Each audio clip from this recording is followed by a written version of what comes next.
The next topic is Bohr's model of atom.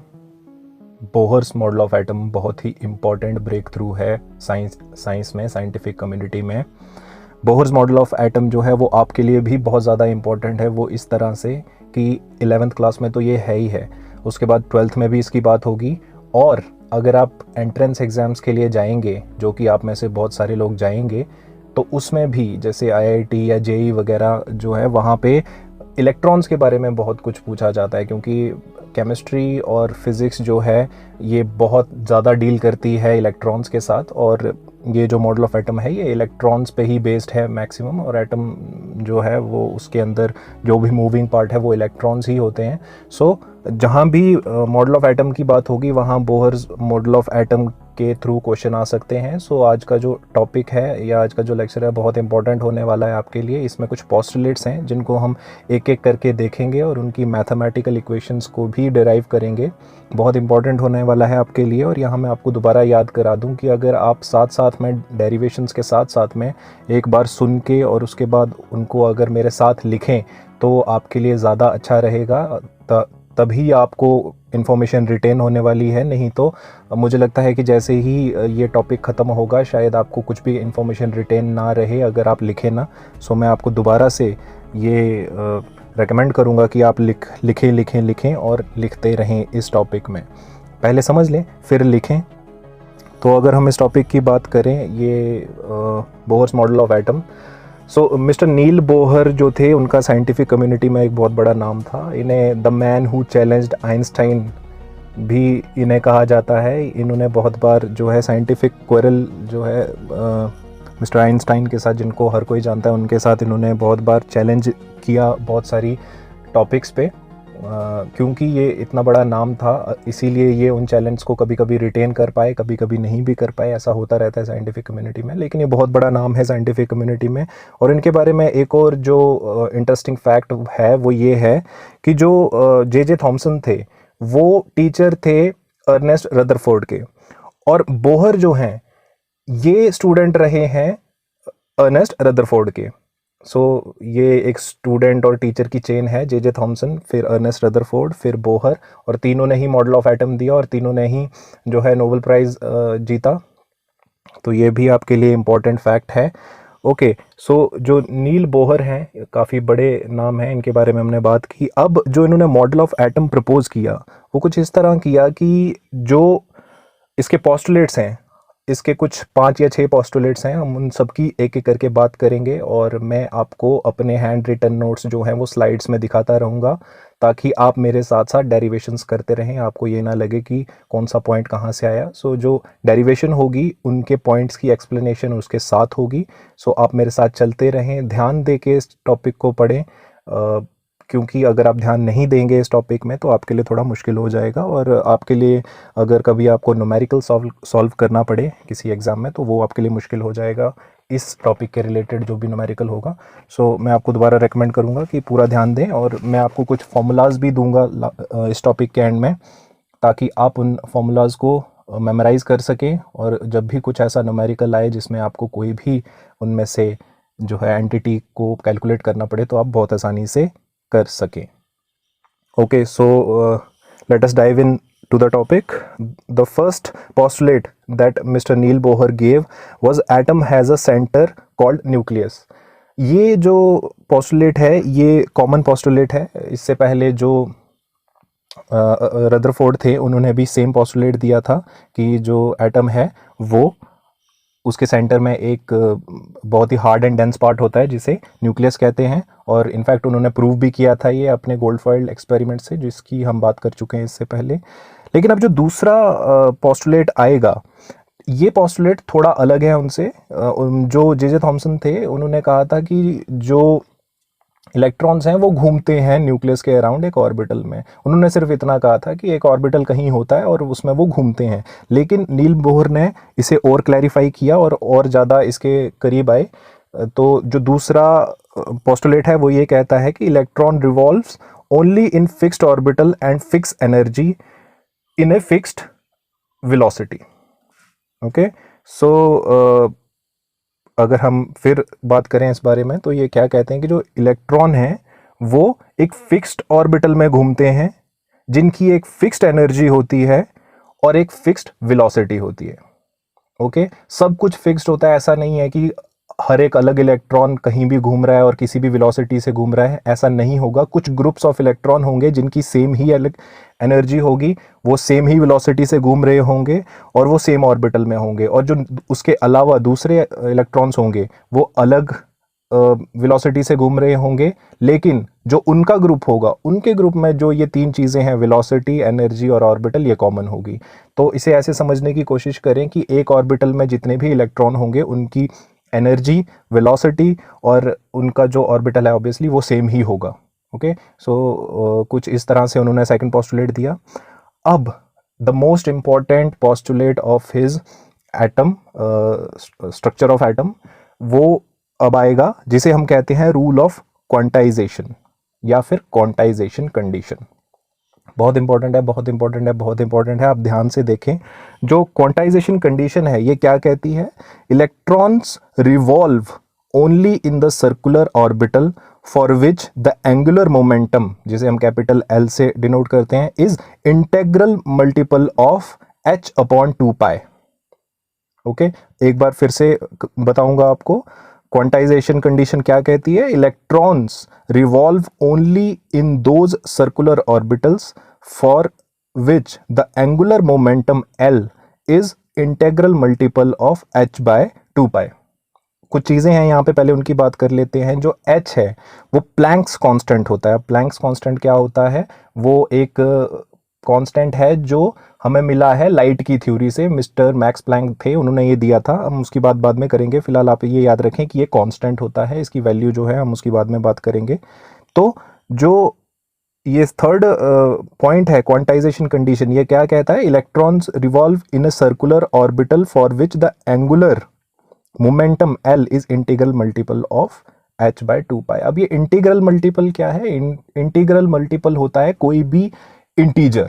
Okay, इसे ऐसे समझिए, 1 2 3 4 5 ये सब इंटीजर होते हैं। ओके, तो ये कहते हैं कि इलेक्ट्रॉन सिर्फ उन्हीं ऑर्बिटल में घूमेंगे जिनमें, पहली बात है, जिनकी एनर्जी जो होगी वो होगी या तो h बाय 2π या फिर उसके मल्टीपल, लेकिन इंटीजर के साथ, यानी 1 h बाय 2π जो h बाय 2π होता है, या फिर 2 h बाय 2π, या फिर 3 h बाय 2π, या 4 h by 2π, and so on and so forth. ऐसा कभी नहीं होगा कि आपको 2/3 h बाय 2π हो जाए या 5/3 h बाय 2π हो जाए, ऐसा कभी नहीं होगा। ये हमेशा इंटीग्रल मल्टीपल ही होंगे। ओके, सो ये इनका थर्ड पोस्टुलेट था। और इसका मतलब क्या होता है? इसका मतलब ये होता है कि जो ऑर्बिटल्स हैं इनका जो एंगुलर मोमेंटम है ये इंटीग्रल मल्टीपल है, यानी ये एक फिक्स्ड नंबर है। ये ऐसा नहीं होगा कि चेंज होता रहेगा। हर ऑर्बिटल का जो एंगुलर मोमेंटम है वो उस ऑर्बिटल के लिए फिक्स्ड होगा। आप देख सकते हैं जैसे इस डायग्राम में है कि जो न्यूक्लियस है जिसको पॉजिटिव से डिनोट किया गया है, इसके आसपास अगर इलेक्ट्रॉन फर्स्ट शेल में घूम रहा है तो उसकी एनर्जी या उसका एंगुलर मोमेंटम जो है वो क्या है? h by 2π। अगर वो चेंज करता है और सेकंड में जाता है, या दूसरा कोई इलेक्ट्रॉन है जो अलग शेल में घूम रहा है, तो उसका जो एंगुलर मोमेंटम है वो क्या होगा? 2h बाय 2π, या सो ऑन एंड सो फोर्थ, जैसे 3h बाय 2π उसके नेक्स्ट वाले का। तो जो एंगुलर मोमेंटम है L is equal to h by 2π। I hope आप साथ में लिख रहे हैं जैसे मैंने लिखा है, आप भी इसे लिखते रहें क्योंकि हमें आगे इनकी ज़रूरत पड़ेगी। हम इसमें एक चैनल के थ्रू जा रहे हैं। फर्स्ट, सेकंड एंड थर्ड आपने लिख लिया होगा। तो क्या कहा हमने? L is equal to h by 2π। L is equal to NH divided by 2π। इसका मतलब क्या हुआ? हमने पहले भी बात की, यहाँ पे जो n है वो एक इंटीजर है, ठीक है। L जो है वो ऑर्बिटल एंगुलर मोमेंटम है, ठीक है, जिसको उन्होंने L जो था एंगुलर मोमेंटम, उसे ऑर्बिटल एंगुलर मोमेंटम का नाम दिया गया। H जो है वो प्लैंक्स कांस्टेंट है जिसकी वैल्यू होती है 6.62 इंटू 10⁻⁻34 जूल सेकेंड। बहुत इंपॉर्टेंट है आपके लिए ये वैल्यू, अगर आप याद रखें तो ज़्यादा अच्छा होगा आपके लिए। अब अगर हम बात करें जो n है, इस n को इन्होंने एक नाम दिया, और ये n क्या था? n is also known as shell number in which the electron is revolving. मतलब ये एक शेल नंबर है, आप डायग्राम में देख सकते हैं न्यूक्लियस के आसपास कुछ शेल्स बने हुए हैं, ये उन शेल्स का नंबर है। जिस भी शेल में वो इलेक्ट्रॉन घूम रहा होगा, ये जो n है, ये उस n की जगह उस शेल का नंबर आ जाएगा। यानी अगर आप देखें, n इज इक्वल टू 1 जो है उसे नाम दिया गया k shell, n is equal to 2 जो है उसे नाम दिया गया l shell, n is equal to 3 जो है उसे नाम दिया गया m शेल, और n इज इक्वल टू 4 जो है उसे नाम दिया n शेल, और ये सारे कैपिटल में है। सो n जो है वो एक इंटीग्रल मल्टीपल होगा, यानी जो शेल होगा वो हमेशा या तो 1 होगा, या तो 2 होगा, या तो 3 होगा, ऐसे ही होगा। 1/2 शेल नहीं होगा, 1/3 शेल नहीं होगा, 4/3 शेल नहीं होगा। तो आप मेरे हिसाब से अब आपको ये क्लियरली समझ आ गया होगा कि जो थर्ड पोस्टुलेट है ये क्या कहता है। सो लिख लें इसे, डायग्राम को ड्रॉ कर लें, हम जो है नेक्स्ट पोस्टुलेट पे चलेंगे। लेकिन नेक्स्ट पोस्टुलेट पे जाने से पहले हम एक क्वेश्चन देख लेते हैं। मान लीजिए अगर आपको फाइंड आउट करना है एंगुलर मोमेंटम एक इलेक्ट्रॉन का जो फोर्थ शेल में है, तो आप क्या करेंगे? तो आपको पता है कि आपको गिवन क्या है, n इज इक्वल टू 4। हमने बात की जिस भी शेल में इलेक्ट्रॉन होता है तो उसका जो n है वो उस शेल का नंबर होता है। सो n इज इक्वल टू 4 हमें गिवन है। प्लैंक्स कांस्टेंट हमें पता है 6.62 इंटू 10⁻34 जूल सेकेंड।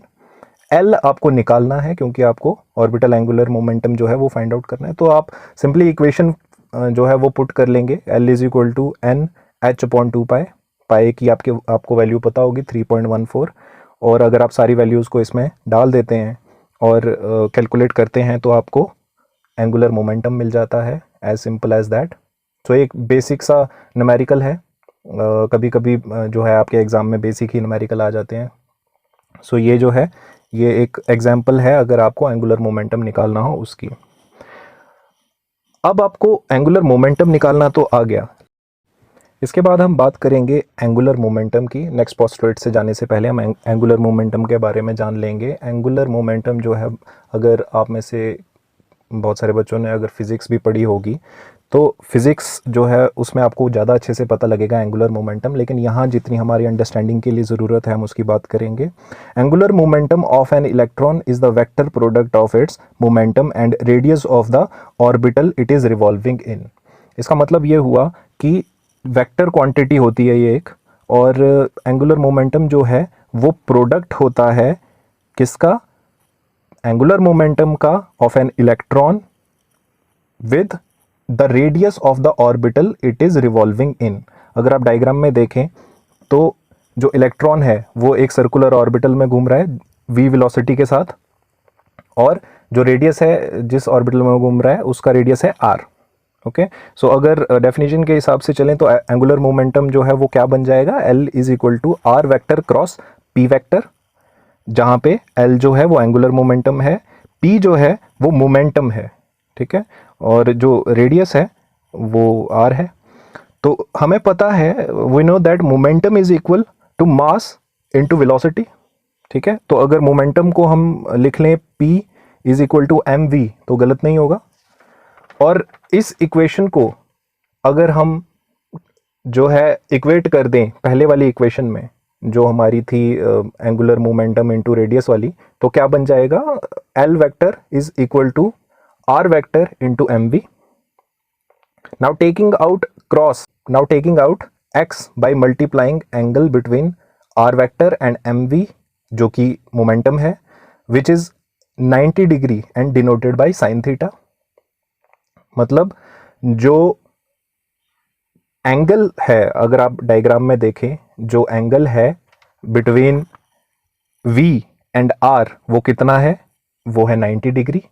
और 90 डिग्री एंगल को अगर हमें डिनोट करना होता है तो वो साइन थीटा से होता है। तो हमारी इक्वेशन बन जाएगी L is equal to R M V sine theta, ठीक है। अब क्रॉस हट जाएगा, जब भी क्रॉस को हटाते हैं, जो फिजिक्स पढ़ते हैं उन्हें पता होगा, या जो मैथ्स में वेक्टर क्वांटिटी पढ़ेंगे जब, तो आपको पता होगा कि जब वेक्टर्स में क्रॉस का साइन हटाना होता है तो हमें एंगल्स को मल्टीप्लाई करना होता है वहाँ पे, उन दो क्वांटिटीज़ के बीच में जितना भी एंगल होता है उसे मल्टीप्लाई करते हैं, तो यहाँ पे भी वही लॉजिक आएगा। तो L is equal to R M V sine theta, नई इक्वेशन बन जाएगी।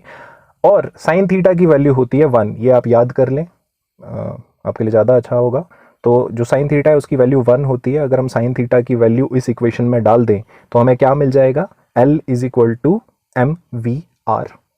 ओके, सो एंगुलर मोमेंटम क्या होता है, फाइनली हमें एंगुलर मोमेंटम की एक इक्वेशन मिल गई जो कहती है एंगुलर मोमेंटम जो है वो mass into velocity into radius होता है। और अगर एक इलेक्ट्रॉन का एंगुलर मोमेंटम निकालना हो तो वो क्या होगा, product of its mass and velocity and radius of the orbital it is revolving इन।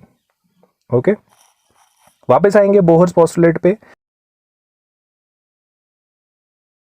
क्या कहता था वो, L is equal to N H upon 2 pi. अब अगर हम जो हमारे पास नई L की वैल्यू आई है, जो हमने एंगुलर मोमेंटम की वैल्यू निकाली, इसे अगर हम इक्वेट कर दें, M V R is equal to N H upon 2 pi. ठीक है, ये बहुत इंपॉर्टेंट इक्वेशन है, आप प्लीज़ इसे इक्वेशन 1 डिनोट करके रखें, क्योंकि इसका जो काम है हमें आगे इससे बहुत काम पड़ेंगे। सो ये जो फर्स्ट इक्वेशन आपको मिली, ये क्या कहती है, ये कहती है कि एम वी आर जो है, यानी जो एंगुलर मोमेंटम है वो किसके इक्वल होता है, एन एच अपॉन 2 पाई।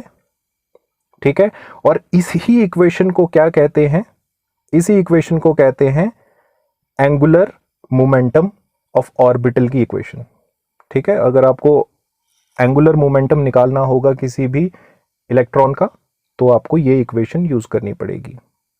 तो यहाँ पे m क्या है, मास ऑफ इलेक्ट्रॉन, v क्या है, वेलोसिटी ऑफ इलेक्ट्रॉन, r क्या है, radius of orbital it is revolving in, n क्या है, नंबर ऑफ शेल, जिस भी नंबर ऑफ शेल में इलेक्ट्रॉन है वो, h क्या है, प्लैंक्स कांस्टेंट। ओके, सो ये थर्ड पोस्टुलेट था, बहुत इंपॉर्टेंट पोस्टुलेट। हमने इसमें एंगुलर मोमेंटम देखा, एंगुलर मोमेंटम क्या होता है हमने वो देखा, और हमने जो है एंगुलर मोमेंटम की एक इक्वेशन डेराइव की इस वाले पोस्टुलेट में। तो थर्ड पोस्टुलेट था ये, आई होप आप लिख रहे हैं साथ साथ में। नेक्स्ट जो पोस्टुलेट है वो पोस्टुलेट नंबर 4 है। अब फोर्थ पोस्टुलेट क्या कहता है, ध्यान से सुनिएगा और फिर इसे लिख लीजिएगा। While revolving the electrostatic force between electron and nucleus provides centripetal force.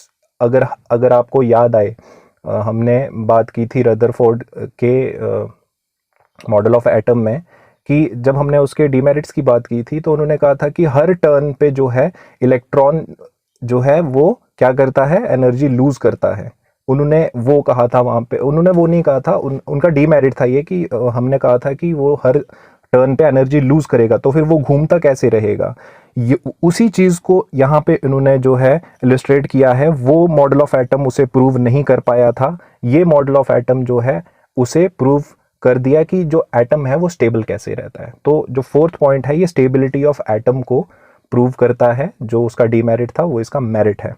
Okay, तो while revolving the electrostatic force between electron and nucleus provides centripetal force. इसका मतलब क्या होगा, इसका मतलब ये होगा कि जो F इलेक्ट्रोस्टैटिक है वो किसके बराबर है, F सेंट्रीपिटल के। अब हम एक एक करके देखेंगे F इलेक्ट्रोस्टैटिक क्या होती है और F सेंट्रीपिटल क्या होती है, और फिर उन दोनों इक्वेशन जो भी हमें मिलेंगी उन्हें इक्वेट करेंगे इसमें, जो F electrostatic is equal to F centripetal है। तो उससे हमें फोर्थ पोस्टुलेट का एक फाइनल आइडिया मिलेगा। सो आएंगे F इलेक्ट्रोस्टैटिक पे। Suppose there are two charges Q1 and Q2 at a distance R from each other. ठीक है, अब अगर दो चार्जेस हैं Q1 और Q2 जो एक दूसरे से R डिस्टेंस पे हैं, तो उनके बीच की इलेक्ट्रोस्टैटिक फोर्स जो है वो किस से दी जाती है, वो इस इक्वेशन से दी जाती है। ये एक फिजिक्स की इक्वेशन है, आप फिजिक्स में भी ये पढ़ेंगे और यही इक्वेशन यहाँ पे भी यूज होगी। तो F इलेक्ट्रोस्टैटिक या FE is equal to 1/4 pi epsilon naught Q1 Q2 upon R square. ठीक है, यहाँ पे FE जो है इलेक्ट्रोस्टैटिक फोर्स है बिटवीन Q1 और Q2। अब ये इलेक्ट्रोस्टैटिक फोर्स रिपल्शन की भी हो सकती है, अट्रैक्शन की भी हो सकती है, डिपेंडिंग अपॉन ये दोनों चार्जेस कैसे हैं। अगर सेम चार्जेस होंगे तो force of attraction force of repulsion होगी, अगर डिफरेंट चार्जेस होंगे तो फोर्स ऑफ अट्रैक्शन होगी, डिपेंड करता है चार्जेस कैसे हैं। और 1/4 पाई एप्सिलॉन नॉट जो है ये कांस्टेंट होता है, डाइलेक्ट्रिक कांस्टेंट होता है, फिजिक्स में आप पढ़ेंगे। ये किसी भी मीडियम का परमिटिविटी होती है कि वो कितना परमिट करता है किसी भी चार्ज को दूसरे चार्ज को अट्रैक्ट करने से। अभी के लिए इंपॉर्टेंट नहीं है, बस इतना याद रखें ये कांस्टेंट है। तो एफ ई क्या होता है, फोर्स ऑफ इलेक्ट्रोस्टैटिक्स। तो उसकी इक्वेशन हमें मिल गई, F E is equal to 1/4 pi epsilon Q1 Q2 upon R square. उसके बारे में हमने बात कर ली। Now if we talk about centripetal force, if a particle of mass m, जैसे आप डायग्राम में देख सकते हैं, is revolving in a circle of radius r with a velocity v, अगर ये पार्टिकल जिसका मास m है वो एक सर्कल में रिवॉल्व कर रहा है जिस सर्कल का रेडियस r है और उसकी वेलोसिटी जो पार्टिकल है उसकी वेलोसिटी जो है वो v है, तो सेंट्रीपिटल फोर्स क्या होगी? सेंट्रीपिटल एक ऐसी फोर्स होगी जो उस एम मास को यानी उस पार्टिकल को रेडियस की तरफ खींचने की कोशिश करेगी।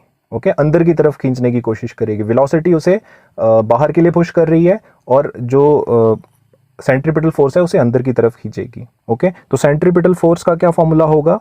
एफ सी यानी फोर्स ऑफ सेंट्रीपिटल, या F C is equal to M V square upon R. तो यहाँ पे m क्या है? m होगा मास ऑफ द पार्टिकल, जो v है, v जो है वेलोसिटी होगी, और r जो है वो रेडियस होगा जिसमें वो घूम रहा है। तो हमें दो इक्वेशन मिल गई, f इलेक्ट्रोस्टैटिक और f सेंट्रीपिटल। अगर हम बात करें इन दोनों फोर्सेस को लें, ठीक है, और इन दोनों फोर्सेस को इक्वेट करने की कोशिश करें हम फोर्थ पोस्टुलेट में, तो वहां पे जो दो चार्जेस हैं वो कौन कौन से हैं? एक है इलेक्ट्रॉन यानी नेगेटिव और दूसरा है न्यूक्लियस। तो न्यूक्लियस और इलेक्ट्रॉन के बीच की फोर्स ऑफ अट्रैक्शन की बात हो रही है। तो इसका मतलब ये है कि हमें इन दोनों के हिसाब से बात करनी पड़ेगी। Now if we talk about electrostatic force between electron and nucleus, we know that charge of electron is E और what is the charge of nucleus? अब इलेक्ट्रॉन जो है उसका चार्ज तो E है, लेकिन न्यूक्लियस का क्या चार्ज है? न्यूक्लियस का चार्ज, या पहले हमें ये पता होना चाहिए न्यूक्लियस बना किस चीज का है। न्यूक्लियस बना है प्रोटॉन्स का, ठीक है। तो अगर न्यूक्लियस प्रोटॉन्स का बना है और सारे के सारे प्रोटॉन्स न्यूक्लियस में ही होते हैं, इसका मतलब जो न्यूक्लियस है उसका चार्ज होगा sum total of all the protons का चार्ज, है ना। और एक प्रोटॉन का जो चार्ज होता है वो होता है अपोजिट ऑफ इलेक्ट्रॉन, तो हम उसे E भी बोल सकते हैं, पॉजिटिव E बोल सकते हैं उसे। और टोटल नंबर, अगर टोटल नंबर ऑफ प्रोटॉन्स को क्या भी कहा जाता है एक एटम के? Atomic number. तो एटॉमिक नंबर को किससे डिनोट करते हैं? Z से या Z से, हम पहले भी बात कर चुके हैं। तो अगर हम एटॉमिक नंबर या नंबर ऑफ प्रोटॉन को मल्टीप्लाई कर दें चार्ज ऑफ एक प्रोटॉन, जो हमने अभी फाइंड आउट किया, जो E होता है या प्लस E होता है, तो हमें क्या मिल जाएगा? टोटल चार्ज ऑफ प्रोटॉन, ठीक है। तो हमें दोनों चार्जेस का चार्ज मिल गया। जो इलेक्ट्रॉन है उसका चार्ज है E और जो न्यूक्लियस है उसका चार्ज है ZE। अगर हम सिंपली देखें, nucleus is made up of proton, charge of one proton जो है वो अपोजिट ऑफ इलेक्ट्रॉन होता है यानी प्लस E। तो चार्ज ऑफ न्यूक्लियस क्या होगा? Z यानी Z एटॉमिक नंबर या total number of proton into the charge of one proton जो प्लस E है। तो चार्ज ऑफ न्यूक्लियस आज से आपको कोई भी पूछे तो वो क्या होगा? प्लस ZE, ठीक है। किसी भी एटम का अगर आपको चार्ज ऑफ न्यूक्लियस निकालना होगा तो उस एटम के अंदर कितने प्रोटॉन्स हैं आप उनको मल्टीप्लाई कर देंगे चार्ज ऑफ वन प्रोटॉन से या वन इलेक्ट्रॉन से। लेकिन अगर इलेक्ट्रॉन से करेंगे तो आपको जो साइन है वो पॉजिटिव का करना पड़ेगा। ओके, अब फोर्थ पोस्टुलेट कहता है F E is equal to F C. तो हम क्या करेंगे? हम दोनों इक्वेशंस को ले लेंगे। एफ ई क्या होता है? 1/4 pi epsilon naught Q1 Q2 upon R square is equal to F C. F C हमने पीछे डिराइव किया, क्या था? M V square upon R, sorry. अब Q1 जो चार्ज है, हमने अभी बात की, Q1 जो चार्ज है वो क्या होगा? इलेक्ट्रॉन का चार्ज होगा वो। और Q2 जो चार्ज है इस केस में वो न्यूक्लियस का चार्ज होगा जो प्लस ZE होगा। तो हम क्या कर देंगे? इक्वेट कर देंगे, तो हमें नई इक्वेशन मिल जाएगी। वो क्या होगी? 1/4 pi epsilon naught E ZE upon R square is equal to MV square upon R. बहुत इंपॉर्टेंट इक्वेशन है, इसे इक्वेशन नंबर 2 मार्क कर लें आप। तो फोर्थ पोस्टुलेट में हमें क्या मिला, जो फोर्थ पोस्टुलेट है वो एक्चुअल में कहता क्या है? फोर्थ पोस्टुलेट ये कहता है कि जो इलेक्ट्रॉन है इसे एक सेंट्रीपिटल फोर्स अपनी तरफ खींचती है जो इक्वल होगी फोर्स ऑफ इलेक्ट्रोस्टैटिक के। ठीक है, तो सेंट्रीपिटल फोर्स जो है इलेक्ट्रॉन की वो इक्वल होगी electrostatic force between the two particles, यानी इलेक्ट्रॉन एंड न्यूक्लियस। तो एज सिंपल एज दैट। तो अभी तक हमने 4 पोस्टुलेट्स की बात कर ली, जिसमें से थर्ड और फोर्थ आपके लिए बहुत इंपॉर्टेंट है। थर्ड में हमने एंगुलर मोमेंटम की बात की, फोर्थ में हमने electrostatic force is equal to force of centripetal या सेंट्रीपिटल फोर्स के बराबर है, हमने उसकी बात की। अब हम आ जाएंगे फिफ्थ पॉइंट पे। मैं आपको एक बार फिर याद करा दूं, अगर आप किसी भी पॉइंट पे पीछे रह रहे हैं तो please please please video pause करें, वापस जाएं, उस पॉइंट को दोबारा से समझें और एक चैनल के थ्रू वापस फिफ्थ पॉइंट पे आएँ, क्योंकि ये सारी चीज़ें आपस में इंटर रिलेटेड हैं। अगर आप एक भी चीज़ को बीच में स्किप करेंगे तो आपको आगे की चीज़ें समझ नहीं आएंगी। प्लीज़ आप लिख लें, यह आपके लिए बहुत इंपॉर्टेंट है। और नोट्स आपको साथ साथ में दिख रहे हैं, आप उनको एज इट इज़ कॉपी कर सकते हैं। ओके, सो फिफ्थ पॉइंट क्या कहता है? While revolving in a particular orbiter an electron neither gains energy nor loses energy.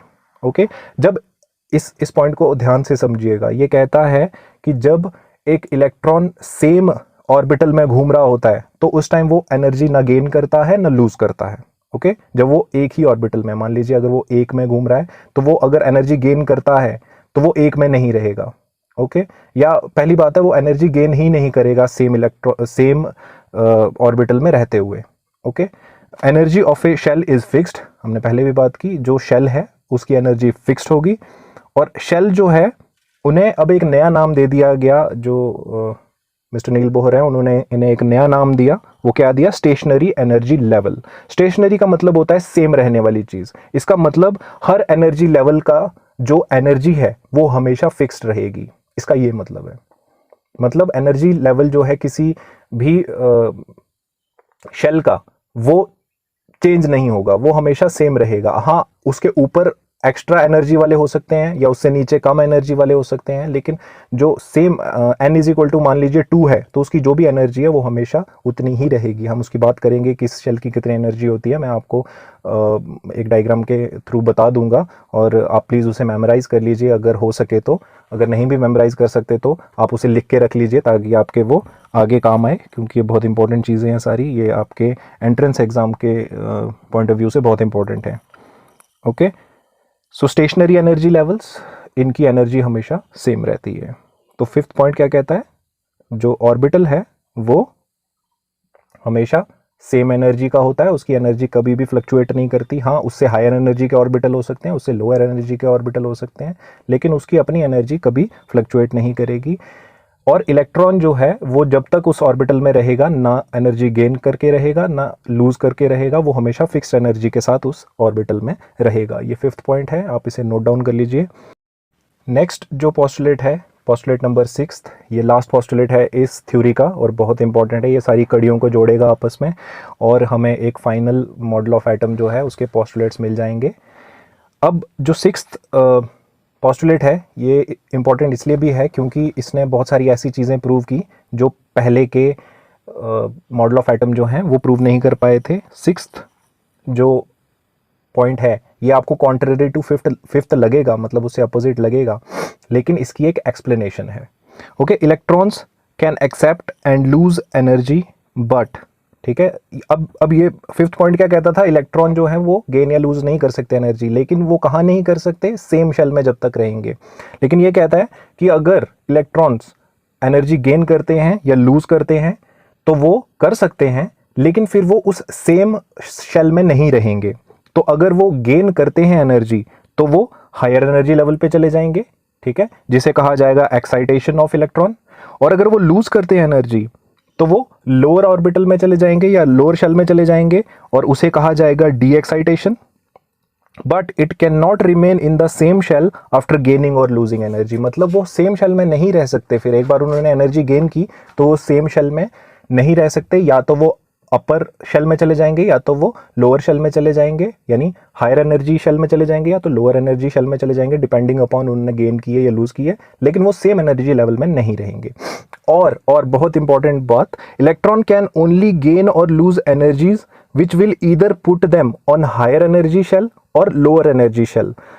इसका मतलब ये हुआ कि वो कोई भी अपनी मर्जी से एनर्जी को एक्सेप्ट नहीं कर सकते। ओके, इस बात को ध्यान से समझिएगा, वो अपनी मर्जी से कोई भी एनर्जी को गेन नहीं कर सकते, वो उतनी ही एनर्जी गेन कर सकते हैं जिससे या तो वो हायर शेल में चले जाएं या तो वो लोअर शेल में चले जाएं।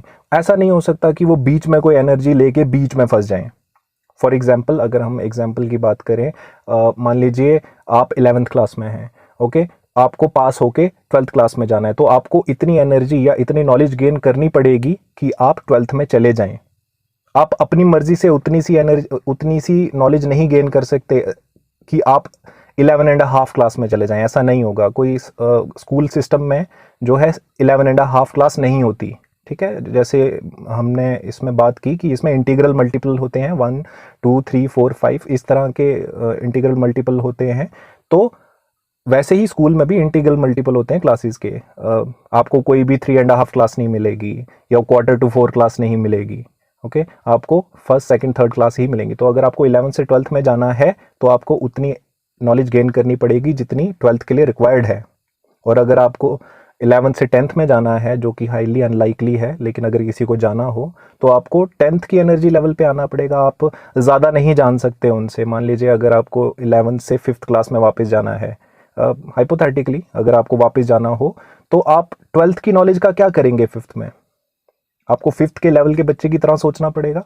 वैसे ही इलेक्ट्रॉन्स को अगर मान लीजिए 2nd से 3rd शेल में जाना है, आप डायग्राम में देखिए, अगर 2nd से 3rd शेल में जाना है तो उन्हें उतनी एनर्जी लेनी पड़ेगी जितनी 3rd शेल में रिक्वायर्ड है। अगर आप डायग्राम में देखें, -3.4 इलेक्ट्रॉन वोल्ट जो है वो 2nd शेल की एनर्जी होती है। ओके, ये आपके लिए फैक्ट भी है। और 3rd की जो है वो -1.5 एनर्जी लेवल होती है। अगर आप देखें किस में एनर्जी ज़्यादा है, सोचिए, -3.45 इलेक्ट्रॉन वोल्ट नहीं, जो -1.5 इलेक्ट्रॉन वोल्ट है वो ज़्यादा एनर्जी है, क्योंकि जो साइन है वो नेगेटिव में है। इसका मतलब जो इसमें छोटा नंबर दिखेगा आपको, नेगेटिव में जो छोटा नंबर होता है वो नेगेटिव के बड़े नंबर से बड़ा होता है इन प्रैक्टिकल। ओके, सो -13.6 इलेक्ट्रॉन वोल्ट जो है वो फर्स्ट शेल की एनर्जी होती है, -3.4 इलेक्ट्रॉन वोल्ट जो है वो सेकंड शेल की एनर्जी होती है, -1.5 इलेक्ट्रॉन वोल्ट जो है वो थर्ड शेल की एनर्जी होती है, और -0.85 इलेक्ट्रॉन वोल्ट जो है वो फोर्थ शेल की एनर्जी होती है। तो मान लीजिए अगर एक इलेक्ट्रॉन को फर्स्ट शेल से फोर्थ शेल में जाना है तो उसे कितनी एनर्जी गेन करनी पड़ेगी? -0.85 -13.6 इलेक्ट्रॉन वोल्ट करें तो जो भी हमारा आंसर आएगा उतनी ही एनर्जी गेन करेगा जो है फर्स्ट शेल का इलेक्ट्रॉन, तभी वो फोर्थ शेल में जा पाएगा। अगर ये एनर्जी उस अमाउंट के थोड़ी भी आगे पीछे होती है तो वो उतनी एनर्जी गेन नहीं करेगा। तो अगर आपको एक फॉर्मूला चाहिए तो वो ये कहता है कि जो इलेक्ट्रॉन की एनर्जी है, मान लीजिए E1 है, वो क्या करेगा, difference between the two shells, the energies of the two shell जो है उतनी गेन करेगा, और उसकी एनर्जी कितनी हो जाएगी जिसमें उसे जाना है। मान लीजिए अगर E1 से E2 जाना है तो E1 plus difference between the energies of E1 and E2 is equal to energy of E2। ठीक है, वैसे ही E1 plus delta E is equal to E3, या वैसे ही E1 plus delta E is equal to E4। तो ये एक फॉर्मूला है जो आप यूज़ कर सकते हैं एनर्जी का डिफरेंस निकालने के लिए। तो जो बोहर्स मॉडल ऑफ एटम है, इसके 6 पोस्टुलेट्स की हमने बात की। बहुत बहुत बहुत बहुत इंपॉर्टेंट पोस्टुलेट्स, बहुत सारी इसमें टर्म्स आई, बहुत सारी मैथमेटिकल इक्वेशंस और डेरिवेशंस आई।